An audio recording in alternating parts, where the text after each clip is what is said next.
45 seconds, one room, a nation's nerve snapped. At the United Nations General Assembly, beneath 193 flags and a sea of calculated silence, J.D. Vance stood up and shattered the quiet with a truth no one saw coming. He wasn't expected to challenge a global superpower. He wasn't supposed to break from the script, but he did. With just 86 words, he triggered a walkout, ignited outrage in Beijing, and left world leaders frozen in their seats. Not in fear, but in reckoning. It wasn't a speech. It was a spark. And as this story unfolds, drawn from the echoes of real tensions, whispered alliances, and moral lines crossed behind closed doors, remember this: some names have been imagined. Some scenes have been dramatized, but the feeling you carry when you listen? That sense that something like this could have happened, or perhaps already has? That feeling is entirely true. So what did he say that others were too afraid to? Stay with us, because in a world full of silence, this is one voice you'll want to remember. The Capitol building always had a chill in the early morning, an unnatural stillness, like it knew secrets before anyone else did. J.D. Vance stepped into his Senate office just as the sun cracked the marble across Constitution Avenue. The cleaning crew had gone, the hallway was quiet, and the scent of old paper and fresh politics clung to the air. His staff hadn't arrived yet. He liked that. Silence, he'd once told a reporter, was where the real work began. But this morning, something was off. On the center of his mahogany desk sat a single manila envelope. No postage, no markings, no seal. Just there. J.D. froze. He hadn't left it. Neither had his chief of staff, Marla. She was meticulous, and she'd flagged anything unvetted. No calendar entry, no scheduled drop-off, no message, no name. He circled the desk slowly, like the envelope might detonate if handled wrong. He stared at it for a full minute, then he picked it up. The paper was warm, like it had just been delivered. J.D. slid it open with the corner of a silver letter opener, the kind his grandfather would have called a gentleman's knife. Inside, just two items: a photograph and a handwritten note. The photo, black and white, slightly grainy, showed a man in a prison uniform sitting behind a smeared glass wall. Hands folded, eyes sunken. No visible bruises, but a raw emptiness in his stare that cut deeper than wounds. J.D. studied the face. He didn't recognize the man, but the background said everything. The rusted metal badge over the door behind him read in Mandarin, "Detention Facility #11, Shenzhen." The note was written in slanted cursive, unmistakably human, unmistakably urgent. They erased his name from every search. "Speak for him." J.D. read it twice, then a third time. His hand didn't shake, not yet, but a cold pulse crept into his spine. He placed the photo and the note down. His mind began racing. Who sent this? Why him? Why now? Then he realized something. The General Assembly. He was slated to attend the United Nations meeting next week. A quiet diplomatic role, mostly ceremonial, meant to shake hands, pose for photos, and deliver a watered-down 5-minute speech about trade cooperation. But now this? Was it a message, a plea, or a trap? He stood at the window and watched a motorcade glide past below, sirens muted by bulletproof glass. The world outside churned as usual. But inside, something had shifted. Not loudly, but decisively. The timing was too sharp. He turned back to the envelope, then opened his secure laptop. He typed the words from the note into 3 different search engines. Nothing, not even cached fragments. The man's name, if it ever existed online, had been scrubbed from the digital earth. J.D. had been a Marine. He'd seen how governments make people disappear, with guns or with silence. But this was different. This wasn't just erasure. This was invitation, a dare.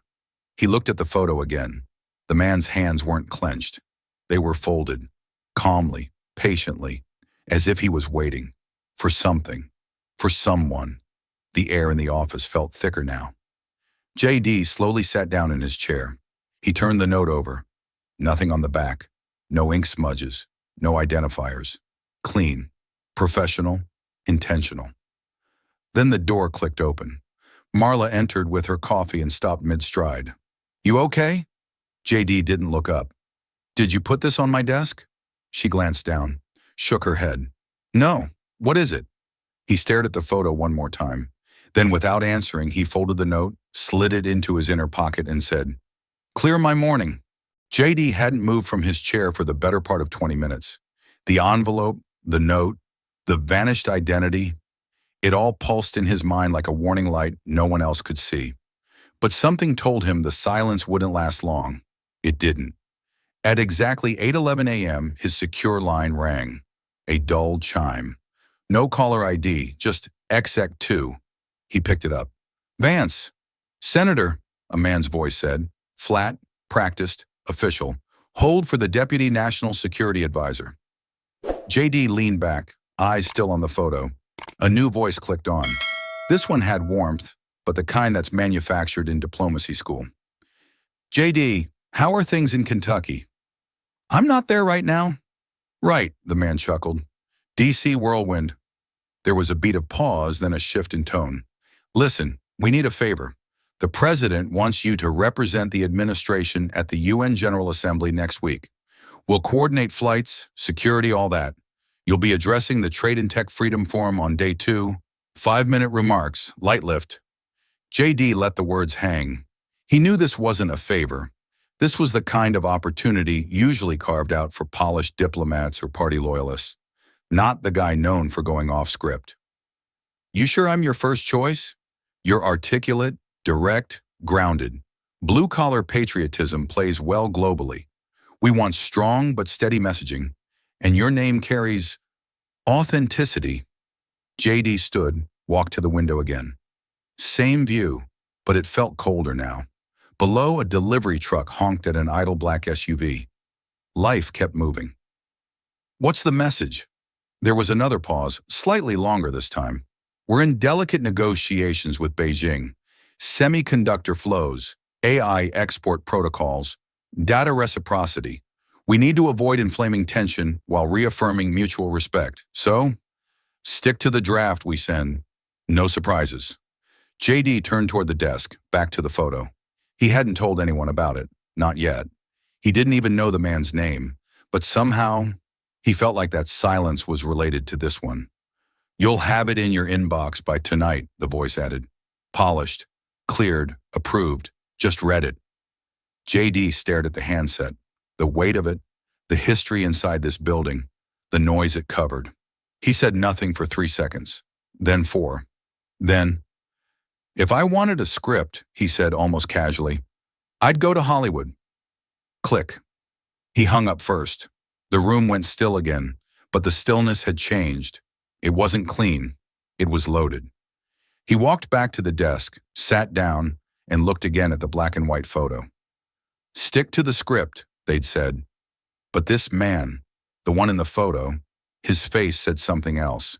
It said, "Tell the truth, even when they tell you not to."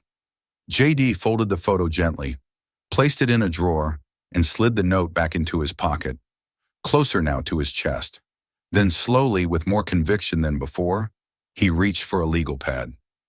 He began to write, not the draft they'd send, but the one they'd never approve. And he wasn't the only one preparing for something. Across the Atlantic, whispers were already moving through the corridors of Geneva. By mid-afternoon, JD was seated in his secondary office in the Russell Building, a quieter space he used when he wanted fewer knocks on the door.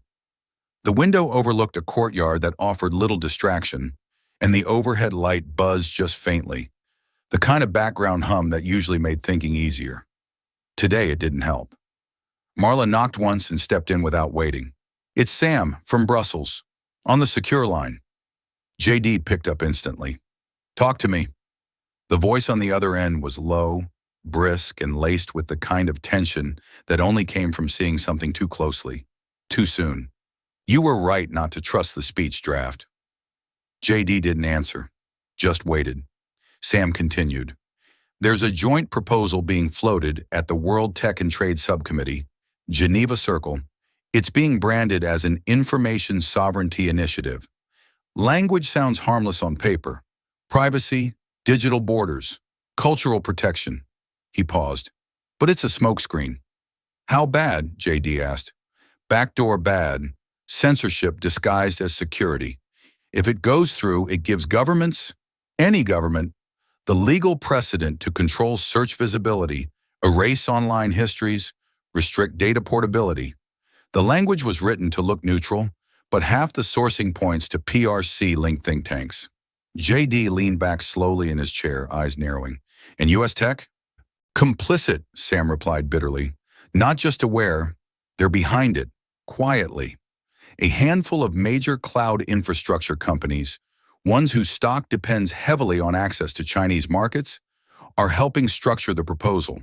The whole thing's being framed as a global compromise in digital governance. Beijing's fingerprints are everywhere, but they've been scrubbed just enough to make the sell. JD's jaw tensed. So the deal is silence for data. There was a long pause. JD could hear Sam exhale. And they want you to smile through it. He didn't answer right away. His eyes drifted across the desk to where the drawer held that envelope. The man with no name. The erased identity. And now this, a system that didn't just tolerate erasure, but designed it. Who else knows? JD asked. Few. I'm feeding this to you unofficially. If you go public or push back in session, the reaction will be strong. JD almost laughed. Strong like applause or strong like political exile? Sam didn't laugh back. They've already drafted articles labeling opposition as digital nationalism. You know the game. He did. Too well. JD nodded slowly to himself. Send me the full proposal. You'll have it in 30 minutes, but JD, Sam hesitated. This isn't just about digital policy. It's a test run. If this passes quietly, the next move isn't trade. It's speech, on our own soil. JD hung up without another word. He sat there alone again, the buzz of the overhead light suddenly sharper. A backdoor for censorship, a trade of silence, for access. And now he was expected to sell it to the world in 5 polite minutes. He opened the drawer, pulled out the photo, and set it beside the screen as the encrypted documents arrived.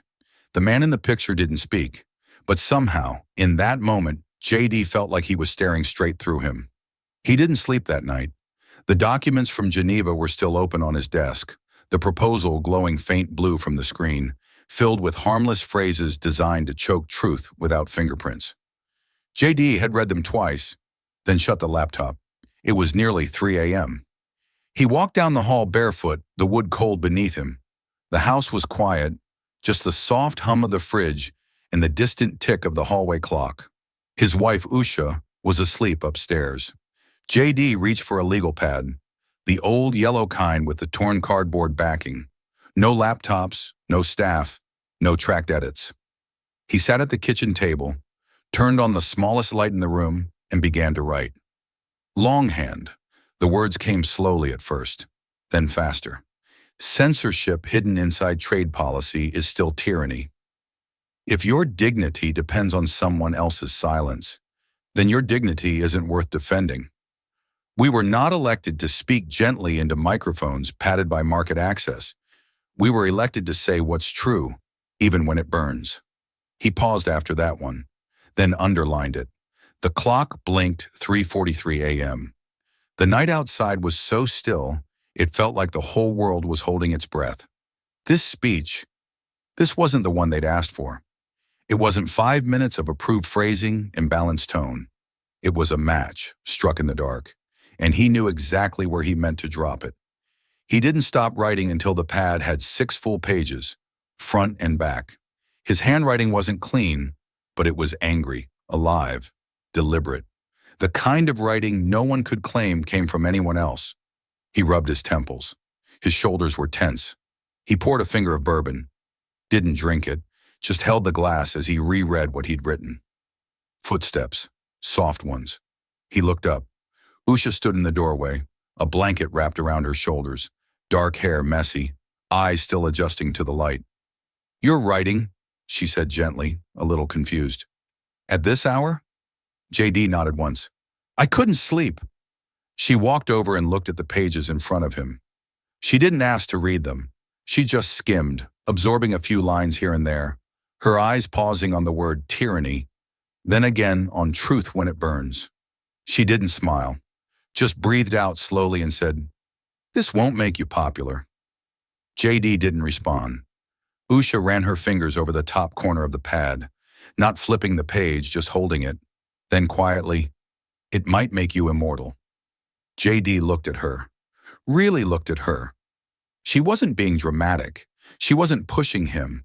She was telling him what she already understood, that some speeches aren't meant to be safe. They're meant to be remembered. She kissed the top of his head and walked back upstairs. He sat there another 10 minutes, listening to the silence return. Then he tore the top page off, folded it in half, and slipped it into a plain folder marked UN Remarks, Personal. As he clicked off the light, he said aloud, only to himself, "Let them try to edit that." The moment the internal draft leaked, and someone somewhere realized JD wasn't going to read the approved speech, the phones began to ring. Not loudly, not publicly, but efficiently. The first call came from an executive board member at a global logistics firm. Friendly tone, loaded language. "Just wanted to remind you that we've got strong ties in the Pacific, Senator. Any language that's too aggressive could rattle stability and investments." The second came from a legal consultant who'd never called before and never would again. He simply said, "Be careful how you carry the flag. Sometimes it burns who holds it too tight." Then came the texts, unmarked, scrambled area codes. "Back down or break your career. Don't be the reason the floor collapses. There are easier ways to be heard." JD didn't reply to any of them. By mid-afternoon, even the Capitol had shifted. Colleagues, the kind who always greeted him with warm smiles and loose handshakes, started avoiding eye contact. One passed him in the hallway and muttered under his breath, "Just nod, shake hands, and leave it alone, JD. Don't turn this into a crusade." But it already was. Not because JD had made it one, but because someone else had, long before he opened that envelope. He stepped out that evening with no security detail, just a coat and a hat pulled low. The city air had that late fall bite, the kind that reminded him of Ohio nights walking home from shift with a thermos in hand and too many bills in his jacket pocket. He didn't tell his staff where he was going, didn't even tell Usha. He just walked. Eventually, he found himself where his feet always seemed to take him when the noise grew too much. A small, tucked-away memorial near the Potomac. No official plaque, just a stone slab engraved with 4 numbers and a phrase, June 4th, 1989. The ones who stood still stand. The makeshift tribute to the victims of Tiananmen Square wasn't listed on the tourist guides, but people still came. Someone had left a candle earlier that evening. It flickered in the wind. JD stood in front of the stone, hands in his coat pockets. His breath left clouds in the cold. He didn't speak for a while, just watched the flame. Then he leaned in slightly, eyes locked on the carved granite. They didn't die for a PR deal. It wasn't loud. It didn't have to be. They didn't die so someone like him could smile politely at the UN while calling censorship cultural nuance. They didn't die so American corporations could secure favorable trade terms while looking the other way. He turned and left without another word. Back in his office, the lights were still on. The official draft had arrived. Glossy, formatted, full of diplomatic dance steps and safe words. JD didn't open it. Instead, he took the handwritten speech from his folder, ran his thumb across the top line, and slid it into the inner pocket of his suit jacket. The real speech was already where it needed to be, and for the first time in days, he slept. The city hadn't fully woken up yet. Streetlights still blinked orange across the mall. The sound of garbage trucks echoed faintly against stone. A light fog rolled over the Potomac like something trying to forget its shape. J.D. Vance stood by the window of his bedroom, a mug of black coffee in hand, and watched Washington exhale in slow, stubborn breaths. He'd done this many mornings, but this one was different. It wasn't just the silence, it was the weight. In 4 hours, his flight would leave for New York. From there, a short ride to the UN, where a long table, a high-backed chair, and 193 nations waited to see if he would fold. His suitcase was packed, His security team was briefed, his calendar blocked off. But his thoughts weren't in the present. They were drifting, backward, to a two-room house in Middletown, Ohio. A broken furnace, a rusted-out mailbox. He could see it clearly. The chipped countertop where his mother once tried to cut a birthday cake with a butter knife she found under the sink. She didn't make it to the candles. Her hands shook too badly. He remembered food stamps and the look on her face every time she handed one over. Not shame, no, defiance. Like daring the world to say something. Then the day she didn't come home at all. Arrested, possession, 3 months. And his grandfather, Papa, stepping in. Old, gruff, wiry. A Marine who didn't believe in excuses or softness. Just truth. And once when JD tried to lie to cover for his mom, Papa had taken him out to the back porch, sat him down and said, "Never lie to survive. That's just another kind of death." Those words hadn't left him. They were why he didn't flinch when the threats came this week, why he didn't touch the approved speech in the glossy envelope still sitting on the hallway desk. Why even now when he could still step back, soften the edges, toe the line, he wouldn't. He finished his coffee, walked to the nightstand, and opened the bottom drawer. Inside the original legal pad, his notes, his speech, 6 pages, folded, not printed, no digital backup, no team review, just ink and conviction. He slid it into the inside pocket of his blazer, not the jacket his staff had laid out. A custom-tailored Navy number that whispered safe. He chose the older one, the one with the frayed lining, the one he wore the day he'd first taken the Senate oath, because sometimes it wasn't about the image. It was about the spine under it. As the sun began to bleed softly over the Capitol dome, he stood by the window once more. No prayer. Not really. Just a quiet thought, mouthed in the stillness. Let the words be heavier than the silence. Then he turned, picked up his bag, and stepped out.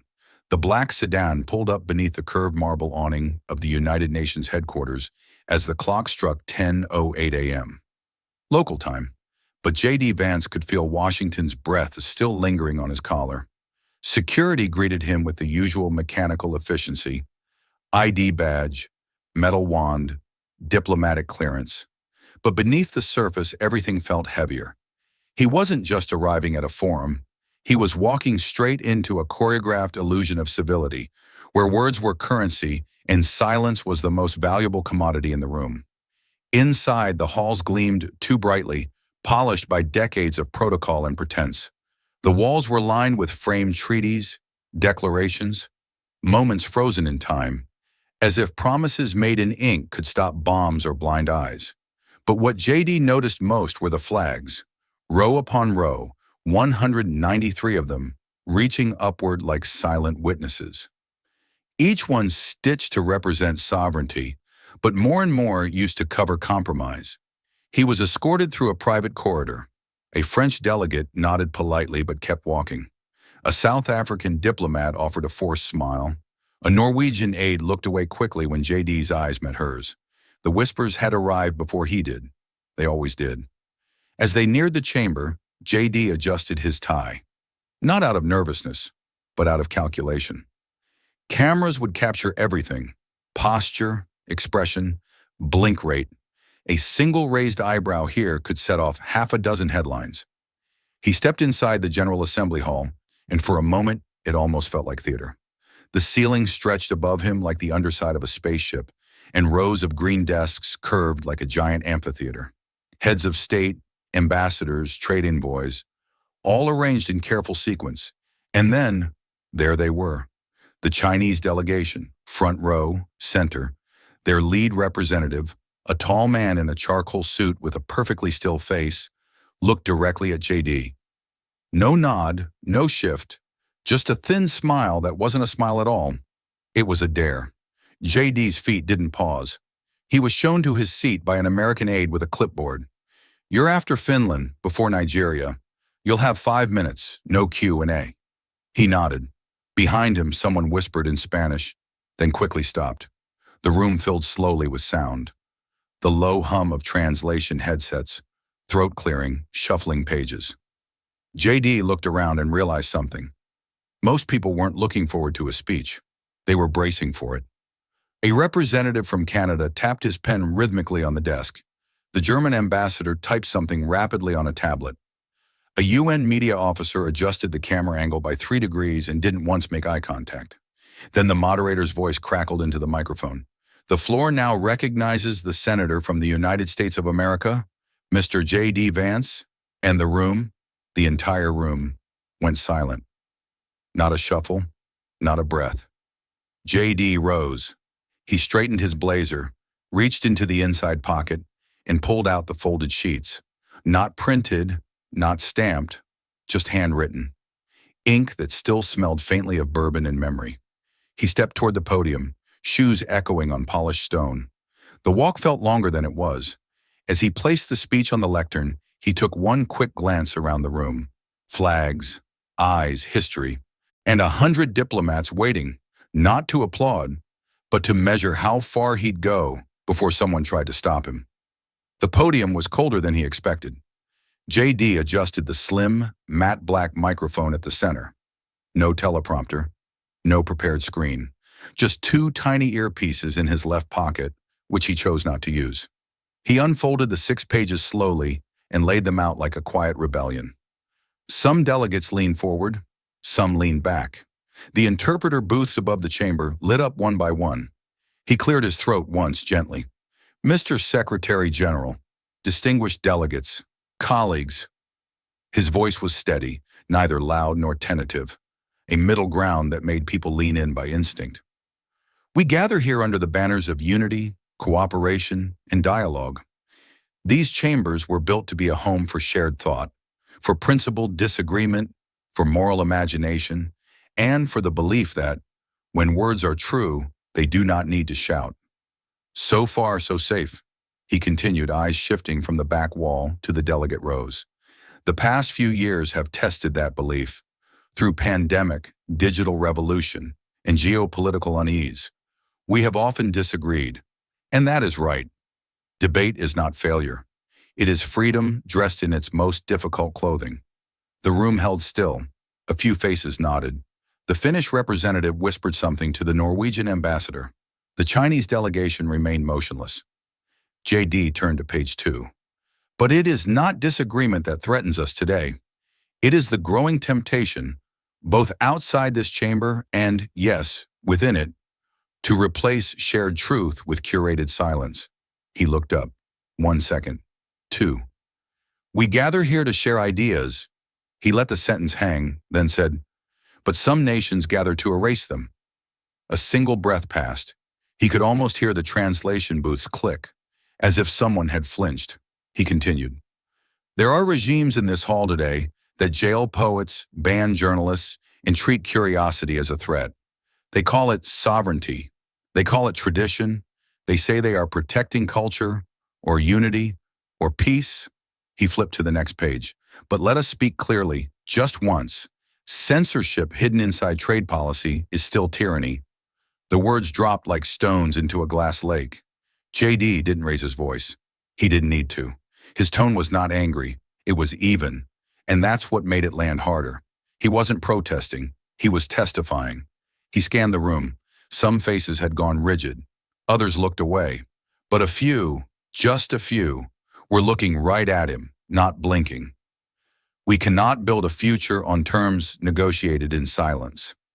At this, the lead delegate from China made a barely perceptible movement. Not a flinch, but a shift in posture. Hands folded tighter, jaw slightly set. J.D. pressed forward. We are told to mind our tone, to respect sensitivities, to soften our language for the sake of diplomacy. But how do you negotiate with a system that has already decided which truths are allowed to exist? He paused again, not for effect, but because it was the only way to breathe in a room like this. The purpose of this assembly is not to preserve comfort. It is to protect conscience. And if that means discomfort, let it be felt by all of us. Page 4 now. The pages did not shake in his hands. His voice did not waver, but the silence in the room was changing. No longer still, now charged, pulled taut like a wire waiting for current. J.D. took a sip of water. folded the next sheet over, took a breath. He wasn't done yet. JD turned the page slowly, but his eyes never left the front row. He wasn't scanning the chamber anymore. He was locked in, eyes level, expression calm, but unmistakably direct. The Chinese delegation sat stone still. Their lead representative, the man in the charcoal suit, had not moved a muscle in 5 minutes. The thin smile was gone. JD looked right at him, then he spoke. Freedom can't be defined by those who outlaw it. His voice didn't rise, but it carried. Journalism isn't terrorism. A rustle passed through the interpreter booths above. Pens stopped moving. The Icelandic diplomat lowered her headset. Silence isn't peace, JD continued, still staring forward. It's just a bribe with better lighting. There it was. The sentence. The strike. The room didn't gasp immediately. There was a split-second delay, like the building itself had to process the sound. Then, it shifted. A chair scraped gently across the floor. Another followed. And then, without a word, the entire Chinese delegation stood. Not hastily, not dramatically, but with synchronized control as if every move had been practiced. The lead representative buttoned his suit jacket. JD didn't flinch. He didn't speak. He let the silence settle between them. They turned, deliberately, and walked out, one by one. Heads high, faces blank. Gasps fluttered through the chamber. Not loud, but enough to change the air.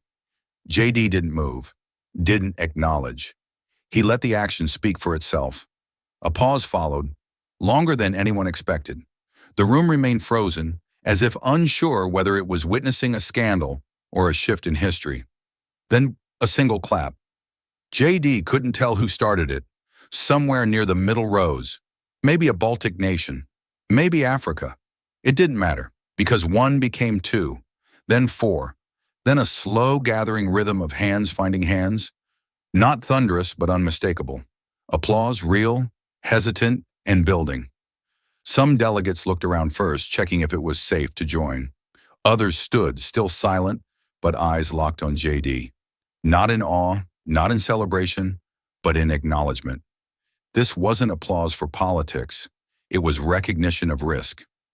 JD stood there, hands still lightly resting on the podium, as his final page fluttered slightly from the movement in the room. He didn't smile.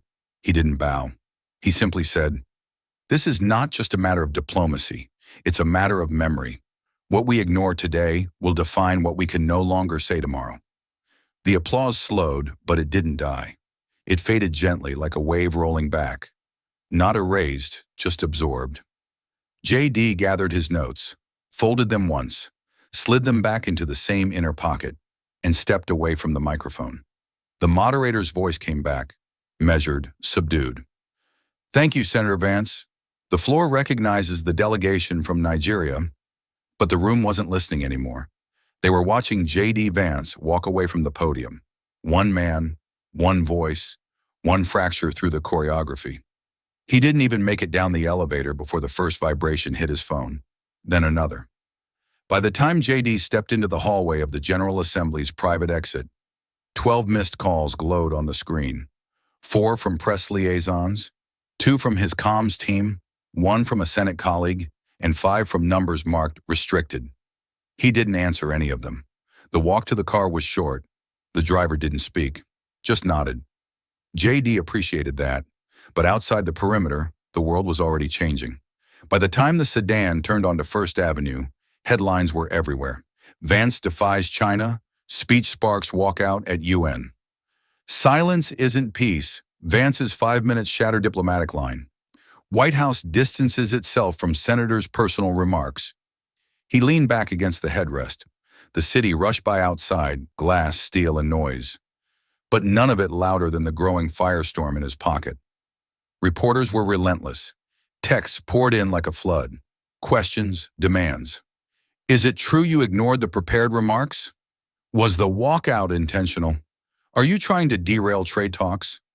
Did the White House approve that speech? Then came the one-line email from his chief of staff. Prepare for impact. WH comms is going cold. JD sighed. 15 minutes later, the official statement dropped. Senator Vance's remarks at the United Nations today reflect his personal views. They do not represent the administration's diplomatic stance or ongoing trade priorities with global partners. Cold, clean, surgical. JD stared at the screen for a moment, then powered the phone off completely. When the car pulled up to the hotel, the doorman looked uncertain, like he'd seen the news but wasn't sure whether to smile or stay silent. Inside, the lobby was filled with more than guests. A small group of protesters had already gathered outside the revolving doors, some holding handmade signs, "No to war with China," "Shame on Vance," "Trade over chaos." "Silence kills. Vance spoke for us." They chanted, but not in unison. Their messages clashed. Some jeered. Others simply stared at him like he'd just unmasked something they weren't ready to see. Security moved to form a loose buffer. JD waved them off. He walked through the crowd slowly without sunglasses, without saying a word. One man shouted, "You just cost us a peace deal." Another yelled, "Thank you." A woman near the back said nothing, just held up a drawing of a dove with its mouth taped shut. JD paused, just for a second. His eyes met hers, and then he kept walking. In the hotel elevator, the silence returned. Not peace, not really, but space. Space to feel the weight settle in. By the time he reached the suite, his jacket felt heavier than before. He slipped it off, placed the folded speech back on the table, and sat down across from it. He didn't speak, didn't check the phone, didn't turn on the TV. He just sat, listening to nothing. Because sometimes the loudest moment came after the last word was spoken. The meeting was called less than 12 hours after the walkout. It wasn't in a formal hearing room or the Capitol. It was held in a side conference suite at the U.S. mission, soundproofed, unrecorded, and intentionally unremarkable. The kind of room where big decisions were made quietly, or undone even quieter. JD arrived alone. No aides, no tie, just a navy suit, a stony face, and the speech folded neatly in his jacket pocket. Waiting inside were 5 men and 2 women, high-level figures from state, commerce, intelligence, and White House diplomatic strategy. All appointed, most unelected, and none particularly pleased. No one stood to greet him. The room smelled faintly of filtered air and cold coffee. He sat. No handshake offered. A deputy from the Department of State started. "Senator Vance, what you did yesterday put months of careful diplomatic threading at risk." JD didn't blink. "I told the truth." Another leaned forward. "At what cost?" "You insulted one of our largest trade partners on a live global feed. You triggered a walkout from a nuclear power." JD folded his hands. "I didn't trigger it, I revealed it." Someone scoffed, a young official from trade. "Do you think this was brave? Because from here, it looks reckless." A woman from national security joined in. Her voice was lower, more calculated. "You've jeopardized diplomatic channels we've spent years constructing, quiet channels, trusted back doors. Now those doors may be closed for good." JD leaned forward, not hostile, not defensive, just sharper. "Then those channels," he said, "were pipelines for poison." The room fell silent. No one expected that sentence. No one was sure how to follow it. But the silence wasn't approval. It was discomfort. The kind that rises when someone names the rot everyone else is pretending not to smell. The commerce rep picked it back up. "You've placed American industries in a precarious position. Tariff escalations, market instability, tech licensing is already under review. There are consequences." JD nodded once. "Yes, there are." "Don't get self-righteous," someone muttered. "You knew the stakes."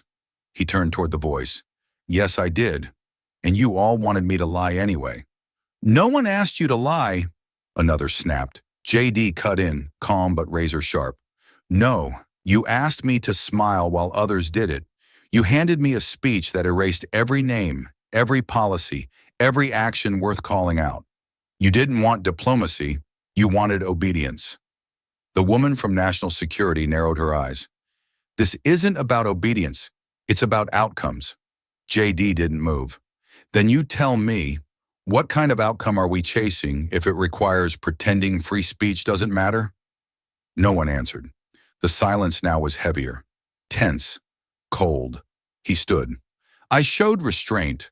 I didn't name nations until they named themselves by walking out. That wasn't provocation. That was confession. One of the officials opened their mouth, then closed it again. JD turned to the door. Next time, he said quietly, don't invite a man like me into the room if you're afraid of what he'll say. And with that, he left. No one followed. 3 days later, J.D. Vance returned to D.C. under gray skies and camera flashes. The media had not lost interest. In fact, the noise had only grown sharper, more chaotic. One outlet called him a hero of conviction. Another labeled him a reckless populist with a martyr complex. He ignored both. His staff kept most of the reporters at bay. His Senate office was quieter than usual, though the phones rang steadily in the background. Most of the calls never made it past Marla. The rest went to voicemail. He didn't listen to them. He walked into his office just after 6 p.m. The halls were mostly empty. A few aides gave him polite nods, but no one said much. It was the kind of quiet reserved for a man whose words had rippled out too far to be measured yet, or contained. On his desk sat a small stack of mail, mostly typed letters, policy packets, the usual shuffle of Washington paper. But one envelope stood out. It wasn't government stationery, no typed address, just a name written by hand in soft, uncertain ink. Senator J.D. Vance, J.D. opened it slowly. Inside was a single sheet of unlined paper and a folded photo. The letter was handwritten, not in elegant cursive, but in careful, deliberate strokes. The kind a child might write when they're trying to make every word matter. Dear Senator Vance, my name is Alira. I am 12 years old. My father is in prison in Xinjiang. He is Uyghur. We don't get many messages from him, but he was allowed to watch one TV broadcast last week. He saw you speak. The next day, they took the TV out of his block. We think it's because of what you said. But before they did, he wrote to my mother and said, tell Alira, I saw someone speak like we exist. He said it was the best moment of his life. JD stopped reading. He lowered the letter slowly, hands still steady, but only just. He unfolded the photo. It was old, grainy, a man with soft eyes holding a baby girl, barely a year old in front of a brick wall. Both smiling, the kind of smile that doesn't know what's coming. He stared at the picture for a long time. Then without sound, something cracked inside him. The breath he didn't realize he'd been holding left his chest in a slow collapse. And just like that, his eyes filled. Hot, sharp, unrelenting. It had been years since he'd cried. Not from anger, not from exhaustion, but from that rare, aching place where grief and purpose meet. He sat down, let the tears fall quietly. No performance, no cameras, just a man holding a letter that reminded him why the silence had always felt heavier than the consequences. He placed the photo on his desk, smoothed out the page, then took a deep breath and whispered, he saw someone speak like we exist. He said it again, softer, then folded the letter carefully, placed it in the drawer where the first envelope still sat, and closed it with a firm, quiet motion. It didn't happen all at once. It started with calendar changes. Meetings JD had confirmed for weeks were quietly canceled. Scheduling conflict, his staff was told. Invitations to closed-door briefings stopped arriving. A committee strategy memo, usually sent to his chief of staff by 8 a.m. sharp, never showed up. Then came the calls.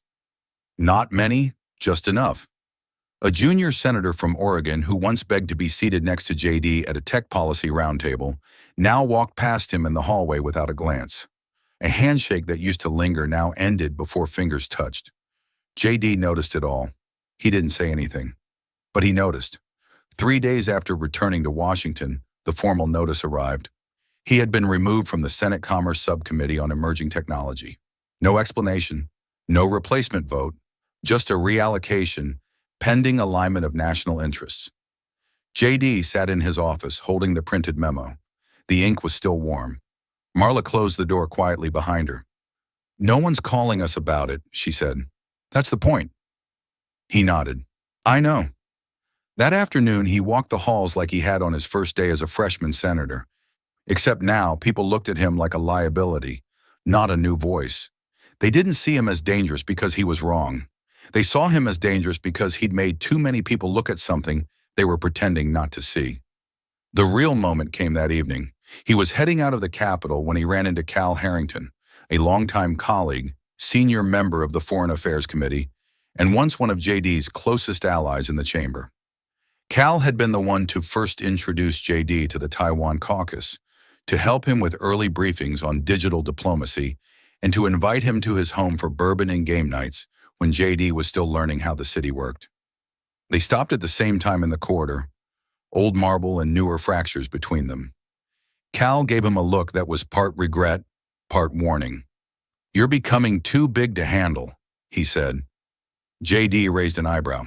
"Big or inconvenient?" Cal didn't blink. "Does it matter?" There was no anger in his voice, no betrayal, just fatigue, the kind that comes from watching too many people choose survival over spine. JD smiled faintly. "You once told me politics was about shaping the conversation." Cal nodded. "It is, but not when you start making the room afraid of where the conversation leads." They stood in silence. Then Cal put a hand briefly on JD's shoulder.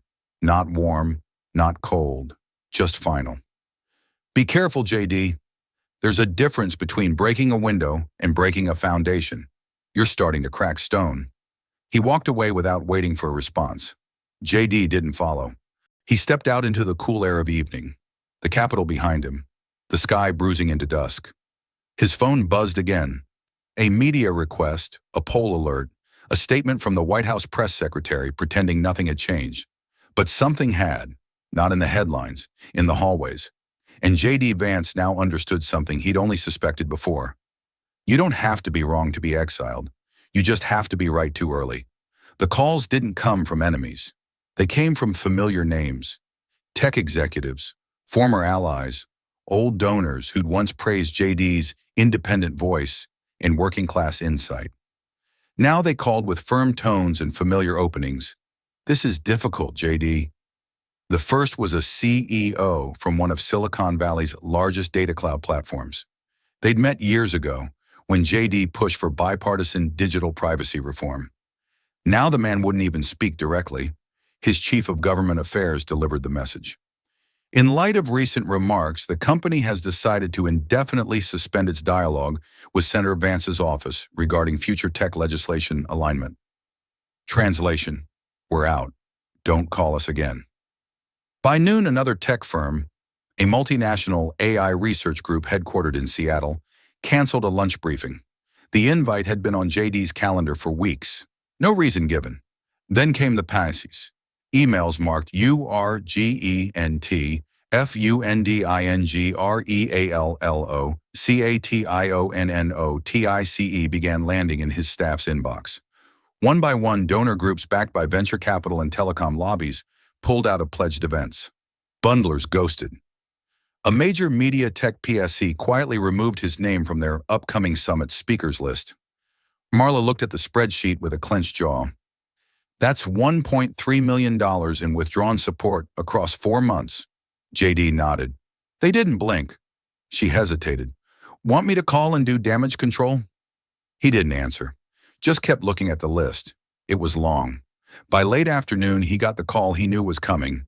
From Elliot Brand, a heavyweight donor who had been with him since his first campaign. A man who believed in calculated disruption, not uncontrolled tremors. JD answered. "Elliot." "JD," came the voice, clipped but calm. "I've been watching the situation unfold. Not gonna dance around it. I've spoken with other partners. There's concern." "About what?" "About risk. About positioning. About optics." JD leaned back in his chair. "You mean truth?" Elliot exhaled. "I mean economics. I mean long-term impact. I mean China holds a lot of levers, and you just yanked one out in public." "I pulled back the curtain. You tore it down, JD." "Look," the voice softened, patronizing now. "America doesn't need a martyr. It needs business as usual." JD didn't speak for a moment. Then with precise calm, "Then I'm the wrong investment." Elliot didn't respond immediately. Then, "You could have played this smarter." JD smiled to himself. Maybe.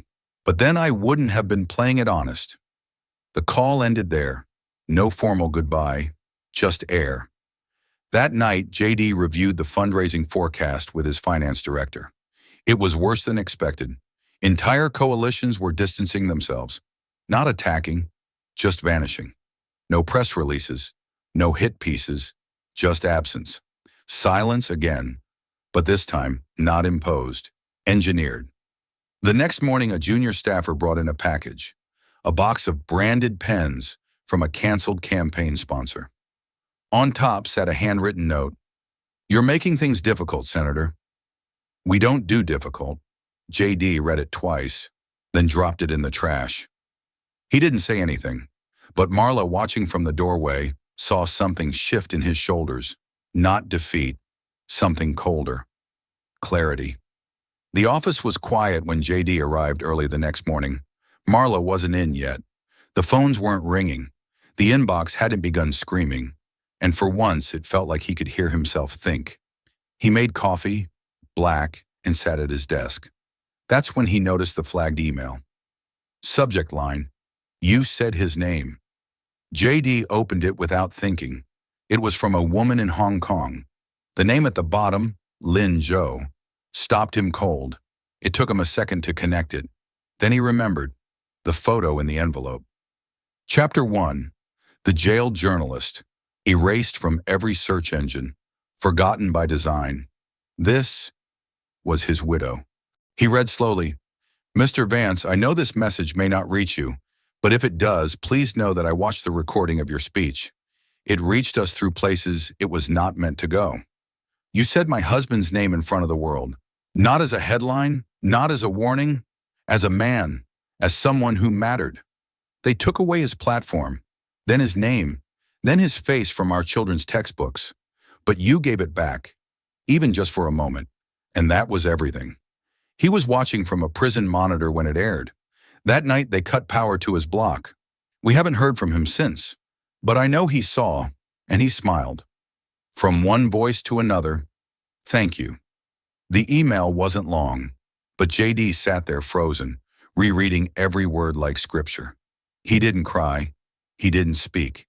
He just stared at the screen, as if the message might dissolve, as if someone would walk in and say it was a prank, a trick, some political bait. But it wasn't. It was proof that one sentence, one name, one act of defiance had pierced the blackout. He printed it immediately, on thick ivory paper. He walked it down the hall himself and asked the office manager to frame it. Not for public display, no press release, no social media post. He wanted it for the wall behind his desk, the one only he saw when he sat down. An aide glanced at the printed email and asked softly, "Is this from someone important?" JD smiled. "Yeah," he said, "the most important." By lunch, the frame was hung. Walnut wood, simple, glass without glare. Beneath the email, he had engraved a small plate. "Not everything that matters makes headlines." Later that day, as the world continued to distance itself from him, colleagues whispering, consultants retreating, donors pulling plug after plug, JD looked at that frame and remembered why he had shown up in the first place. Not for applause, not for alliances, not for re-election, but because a voice that has nothing to gain and still chooses to speak, that's where history begins. The email from Lin Zhou still hung in a quiet frame behind JD's desk. Its message etched into memory, not politics, but the world had begun to move again, and faster than JD could have predicted. 3 days after the frame was hung, JD's chief of staff, Alina, rushed into his office holding a tablet. "No appointment," she said breathlessly, "but you need to see this." JD raised an eyebrow, leaned back in his chair, and took the tablet. The video had already been paused at the 6-second mark. The frozen image, a young Vietnamese student in a white button-down shirt, standing atop a concrete bench with a megaphone. Behind him, dozens of others, holding handwritten signs. No sponsors, no slogans, just paper, ink, and boldness. Lena tapped play. The crowd noise in Hanoi was a murmur, respectful, tense. The student adjusted his glasses, lifted the megaphone, and spoke calmly. "Censorship hidden inside trade policy is still tyranny." JD's words. From the 3 a.m. draft. Word for word. The student continued. Truth is not a diplomatic inconvenience. It's the only reason we gather. Gasps in the background. A woman began clapping. A man followed. Then a wave. Someone began filming from a rooftop. The applause grew. So did the footage. And the clip cut, abruptly, at 43 seconds. It didn't need to be longer. JD looked up, his throat suddenly dry. Where? Hanoi, Lena answered. Yesterday morning, protest about regional data restrictions. It's gone viral on the encrypted channels. JD ran a hand over his mouth. The clip had been subtitled in English, Korean, Japanese, Thai. And beneath the post, someone had written, he didn't scream. He just told the truth. Do we know his name? No, Lena said, but the signs behind him, one of them had a quote from your speech. Handwritten JD turned back to the frame behind him. Lin Zhou's widow. And now this. Across the world, another thread, pulled from the same place, from the same wound. He whispered more to himself than to Lena. It's spreading. Later that day, in a closed meeting with remaining allies in the Senate, JD showed the video. Some nodded, some squirmed. One said, "You're romanticizing dissent." JD replied, "No, I'm just not afraid of it." That night, major outlets picked up the footage. CNN ran a short segment. American senators' words ignite protest in Vietnam. Others were more cautious. One anchor noted, the speech that cost J.D. Vance his power may be gaining something else, reverberation. Inside J.D.'s apartment, he and his wife watched the clip one more time, sitting on the floor, wine glasses untouched beside them. She said softly, "You're in a conversation now, whether they like it or not." J.D. didn't reply immediately. He just watched the student's face, earnest, steady, unafraid. Then he turned and said, "What if this was the point all along? Not power, not policy, just the echo." She nodded. "Then maybe you just started something bigger than a seat." He smiled. Not the smile of victory, but the kind that holds weight, the kind you feel in your ribs. And somewhere in a city JD had never seen, a student he'd never met had reminded him. A speech doesn't end when you leave the podium. Sometimes it begins again, in another language, under another sun. It had been just 4 days since the student in Hanoi raised his voice, and now the echo had found another corner of the world. JD sat alone in a small cafe tucked beside an auto garage in southeastern Ohio, a place with no name on the storefront and one working outlet for customers. His coat still smelled of fireplace ash from the night before. In front of him, an old laptop, its screen cracked in the lower left corner, struggled to buffer a live stream. The image was fuzzy. The audio hissed like static pulled through wool. But the voice was unmistakably his, translated into Farsi, played over a pirated frequency from inside Tehran. An underground radio station, unofficial and constantly on the move, had begun airing excerpts of his UN speech. No introduction, no commentary, just the words, raw and uncut. JD leaned forward, elbows on the sticky table. Around him, the cafe was quiet. A mechanic in the corner was hunched over an egg sandwich. The waitress topped off his coffee without asking. On the screen, his translated voice rang out, "Trade without truth is just control dressed as commerce." Another line, then another. He didn't understand the language, but he remembered the rhythm and the pauses and the silence between the sentences. It wasn't just a broadcast, it was a signal flare. He exhaled and whispered, almost without sound, "They heard." Not the governments, not the lobbyists, not the comfortable men in gray suits who built walls of policy to keep out feeling, but the people, the ones who still whispered under blankets, who still risked jail for tuning in, who still hoped that words could mean something. The cracked screen flickered again. This time the image shifted. A photo was posted on the station's website, blurry, grainy, clearly taken in haste. It showed a small group of women in headscarves sitting in a Tehran basement, one with a hand over her mouth, another wiping tears. In the background, a radio set, tinny with age, playing JD's words. No headline, no translation.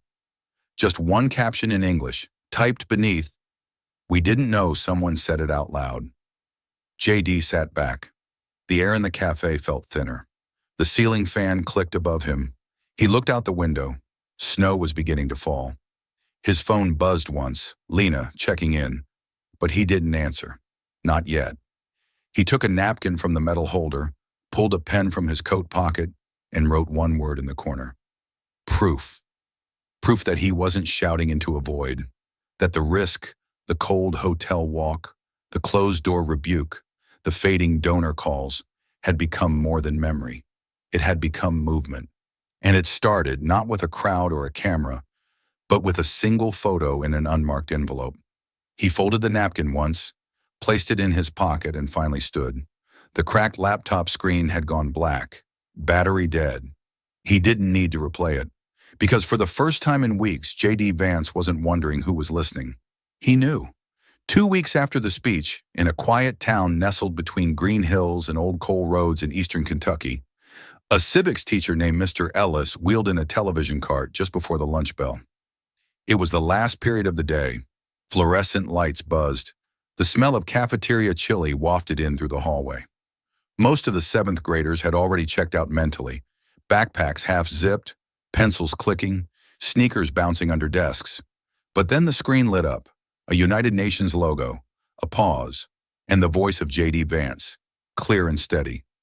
Censorship wrapped in policy is still tyranny. No trade deal can erase that. The classroom stilled. Even the fidgeters leaned forward. The teacher didn't say a word until the 45-second clip ended, just enough to show the Chinese delegation walking out, murmurs rising in the chamber, and J.D. standing his ground without flinching. Then silence. No music, no applause, just the hum of the fan in the back of the room. A hand went up. 12-year-old Mariah. Freckles, chipped nail polish, and a voice that always came with a second thought. Did he win? She asked. Mr. Ellis looked at her. He let the question sit there for a moment, unchallenged. The kind of question adults often brush past or over-answer. But he didn't. Instead, he walked slowly to the board and picked up a piece of chalk. He didn't win a vote, he said gently. He didn't pass a bill. He didn't make the headlines for long. Then he turned to the class. But he showed that even one voice, if it tells the truth, can change how a room listens. That matters more than some people want you to believe. Another student, Diego, muttered, Bet his phone got hacked. The class laughed. Mr. Ellis smiled too. Maybe, but I bet he still sleeps well at night. He clicked off the TV. Look, civics isn't just about learning what Congress does. It's about knowing when not to sit down, when not to stay quiet. You don't need to be perfect, but you do need to be present. The bell rang. Backpack snapped shut, but Mariah lingered as the others filed out.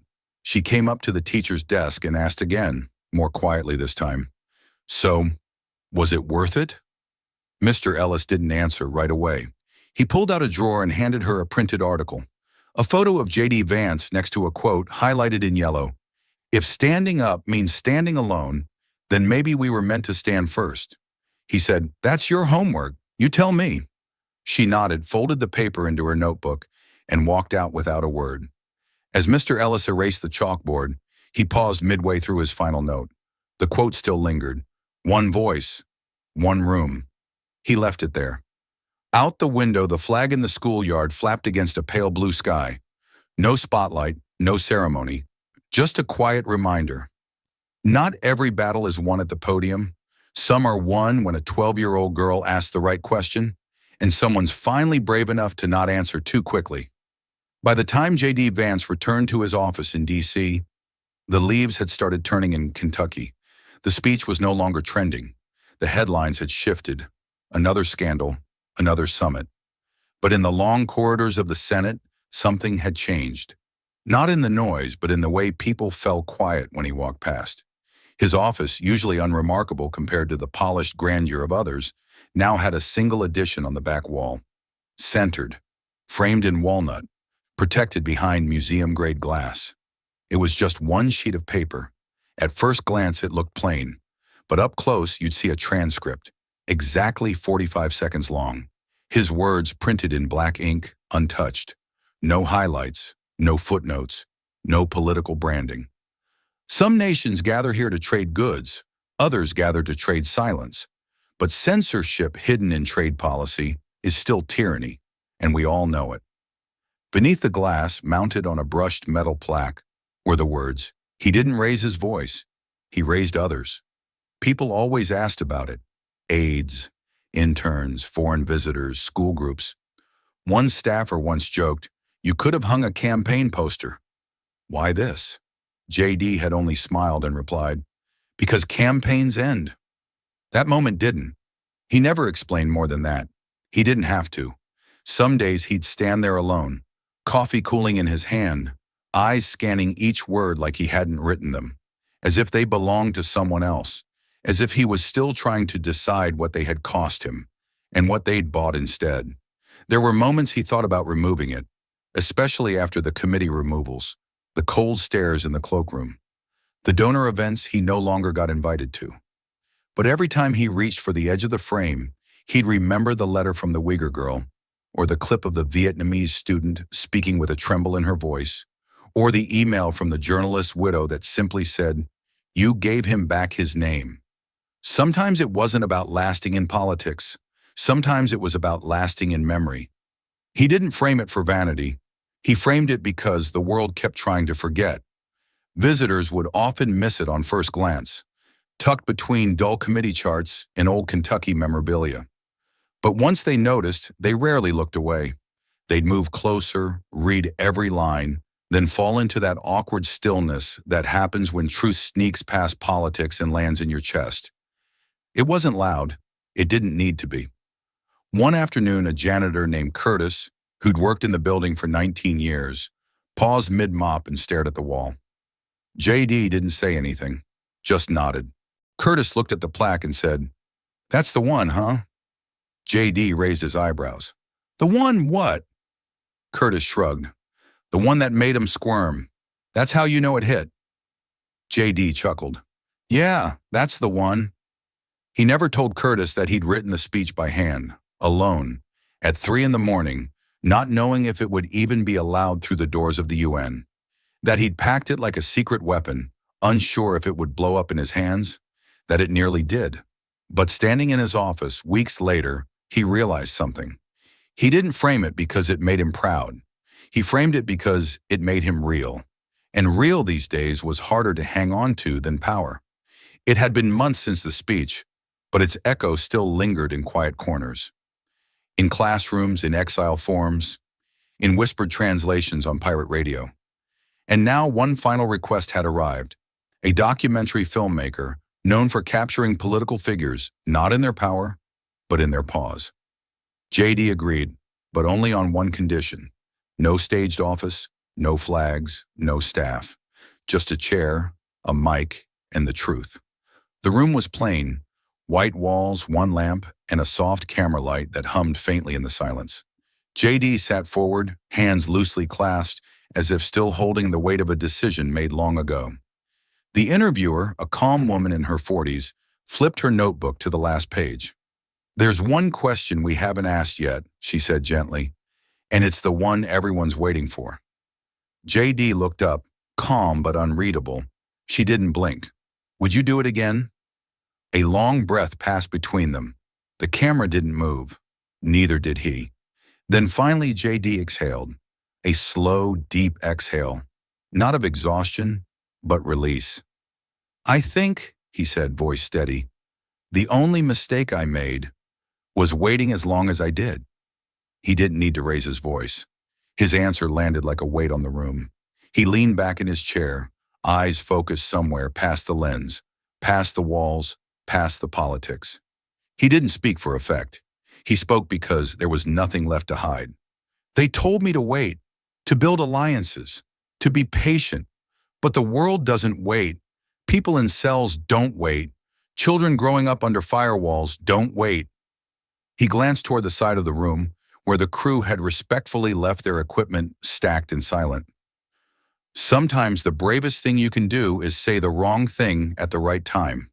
The interviewer set her notebook down, sensing she didn't need it anymore. JD continued, softer now. "I didn't do it to be remembered. I did it because someone had to not forget. A pause. I've lost things I'll never get back, he admitted. Relationships, access, power. But I've gained something else. Something I didn't even know I was missing. He looked into the camera. I gained the right to live with myself. The room stayed quiet, not because no one had anything to say, but because it didn't need to be said. Outside, a light rain tapped gently on the windows. JD turned slightly, hearing it. You know, he added almost as an afterthought, they say you never feel the moment history changes. But I think sometimes you do. You just don't know if anyone else will feel it too. The interviewer gave a small nod. It wasn't agreement. It was understanding.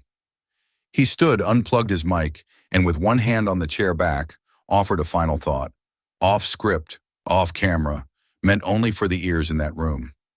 Next time, he said, I won't wait so long. Then he left, not with fanfare, not with applause, just the soft click of a closing door and the long silence that stayed behind. The Capitol had quiet moments, usually late afternoon, when school groups thinned out and tour guides softened their voices. That's when she arrived. A teenage girl with dark hair pulled into a low braid, a blue spiral notebook hugged tightly to her chest. Her father, a mechanic from Kentucky, walked a step behind, glancing around with a quiet reverence he rarely showed back home. She had asked for this trip for her 15th birthday. Not a concert, not a phone, but this. A visit to the place where one voice, just one, had cracked open a silence wrapped in global diplomacy.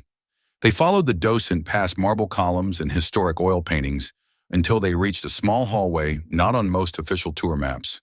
It wasn't roped off, it wasn't grand, but people paused when they got there, because on one wall, lit by a simple brass lamp, hung a single frame. The original 45-second transcript, typed in J.D. Vance's own hand. Bold words underlined, smudges where ink had caught emotion mid-sentence. Beneath it, a plaque carved in cherry wood. He didn't raise his voice. He raised others. The girl stepped forward, her father hanging back respectfully. She read each word carefully, tracing them with her eyes as if memorizing their weight. She knew the story. Her civics teacher had played the speech.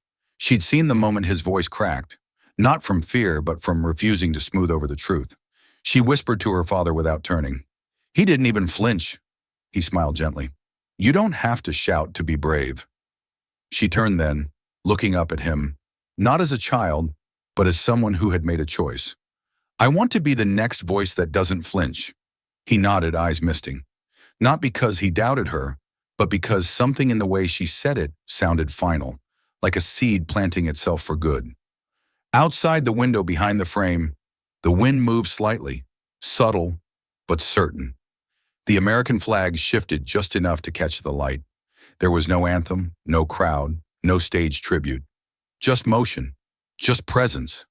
She took a small sticky note from her notebook and wrote only one word. Listening, and pressed it gently to the bottom corner of the glass frame before walking away. She didn't ask if it would stay. She didn't need to. Some legacies don't demand to be remembered. They just wait, quiet but unshakable, until the next voice finds them. This story is not just about J.D. Vance. It's about what happens when one person chooses courage over comfort, truth over silence. In an age where diplomacy often hides behind polished speeches, J.D.'s decision to speak raw truth, knowing it would cost him, reminds us that integrity still matters. His words didn't echo for applause.